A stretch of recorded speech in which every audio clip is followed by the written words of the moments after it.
Hi అండి. Welcome to Venila's corner. ఈరోజు చాలా టేస్టీగా ఉండే కాజు బిస్కెట్స్ ఎలా చేయాలో చూద్దాం. చాలా బాగుంటాయండి. కావాల్సిన ఇంగ్రీడియంట్స్: ఒక కప్పు మైదా పిండి, రుచికి సరిపడా ఉప్పు, 2 టేబుల్ స్పూన్ల నెయ్యి, వాము 1 టీ స్పూన్. ఒక మిక్సింగ్ బౌల్ తీసుకొని ఒక కప్పు మైదా పిండిని యాడ్ చేసుకోండి. 1 టీ స్పూన్ వాము యాడ్ చేసుకొని, రుచికి సరిపడా ఉప్పు యాడ్ చేసుకొని, వేడిగా ఉన్న నెయ్యిని 2 టేబుల్ స్పూన్స్ యాడ్ చేసుకొని అంతా బాగా కలిసేటట్టుగా కలుపుకోండి. ఇక్కడ నెయ్యి ప్లేస్లో ఆయిల్ కూడా వేసుకోవచ్చు. ఇలా మొత్తం కలిసేటట్టుగా బాగా కలుపుకొని, మనకి ఉండ చేస్తే చూడండి ఇలా ముద్దలాగా రావాలి. ఇలా రాకపోతే ఇంకొంచెం ఆయిల్ కానీ నెయ్యి కానీ వేసుకోవచ్చు. కొంచెం కొంచెం వాటర్ వేసుకుంటూ పిండి మొత్తాన్ని మెత్తగా చపాతీ పిండిలాగా ఇక్కడ చూపిస్తున్న విధంగా కలుపుకోవాలి. చూడండి మనకి పిండి అనేది ఈ విధంగా ఉండాలి. ఇప్పుడు మూత పెట్టి ఒక 15 నిమిషాలు పక్కన పెట్టుకోండి. 15 నిమిషాల తర్వాత మూత తీసి చూద్దాం. మూత తీసుకుని ఈ విధంగా మరొక్కసారి బాగా కలుపుకోవాలి. ఇలా బాగా కలుపుకొని ఒక రౌండ్గా ఇలా చేసుకోవాలి. చూడండి ఈ విధంగా చేసుకుని కొంచెం పొడి పిండిని జల్లుకుని చపాతీలాగా ఒత్తుకోవాలి. ఇలా రౌండ్గా ఇక్కడ చూపిస్తున్న విధంగా ఒత్తుకోవాలి. ఈ చపాతీ అనేది మరీ పల్చగా ఉండకూడదు, మరీ లావుగా ఉండకూడదు.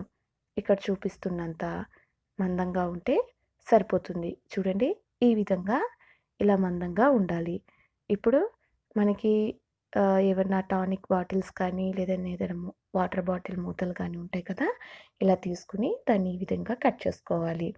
మనకి తీసుకునే మూత ఏదైనా సరే చాలా షార్ప్గా ఉండాలి.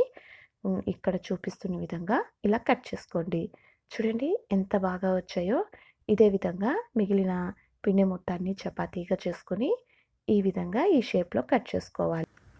పిండి మొత్తాన్ని ఈ విధంగా బిస్కెట్స్గా కట్ చేసుకుని ఒక ప్లేట్లోకి తీసుకోండి. చూడండి ఎంత బాగున్నాయో. ఈ విధంగా బిస్కెట్స్ మొత్తాన్ని ఒక ప్లేట్లోకి తీసుకోవాలి. ఆయిల్ హీట్ అయ్యాక మన బిస్కెట్స్ అన్నీ ఇలా జాలి గరిటలోకి తీసుకుని ఆయిల్లోకి వేసుకోండి. వేసిన వెంటనే కదపకూడదు. ఒక 1 మినిట్ అలా వదిలేయండి. పచ్చిగా ఉంటే విరిగిపోతాయి. ఇప్పుడు అంతా ఈవెన్గా వేగేటట్టుగా ఈ విధంగా కలుపుకుంటూ మంచి గోల్డెన్ బ్రౌన్ కలర్ వచ్చేదాకా వేయించుకోవాలి. చూడండి మనకి ఇక్కడ మంచి కలర్ వస్తున్నాయి. మనకి ఈ విధంగా కలర్ వస్తాయి. ఇంకొంచెం ఒక 1 మినిట్ కలర్ వచ్చేదాకా వేగించుకుంటే సరిపోతుంది. చూడండి మంచి కలర్లోకి వచ్చాయి. ఇప్పుడు వీటన్నిటిని తీసుకుందాం. మనకి ఈ కలర్లో ఉంటే సరిపోతుందండి. ఇదే విధంగా మిగిలిన బిస్కెట్స్ని కూడా తీసుకుందాము. చూడండి ఇలా ఆయిల్లోంచి బిస్కెట్స్ అన్నీ తీసుకోవాలి. మనకి ఎక్కువ ఆయిల్ పీల్చదు. చూడండి ఈ విధంగా మిగిలిన పిండి మొత్తాన్ని బిస్కెట్స్గా చేసుకుని వేయించి తీసుకోండి. వీటిని మనకి నచ్చిన షేప్లో చేసుకోవచ్చు. డైమండ్ షేప్లో, రౌండ్ షేప్లో చేసుకోవచ్చు. కాజు బిస్కెట్స్ కాబట్టి నేను కాజు షేప్లో చేశాను. మైదా పిండితో మనం ఇలా మనకి ఏ షేప్లో కావాలంటే ఆ షేప్లో బిస్కెట్స్ని కూడా చేసుకోవచ్చు.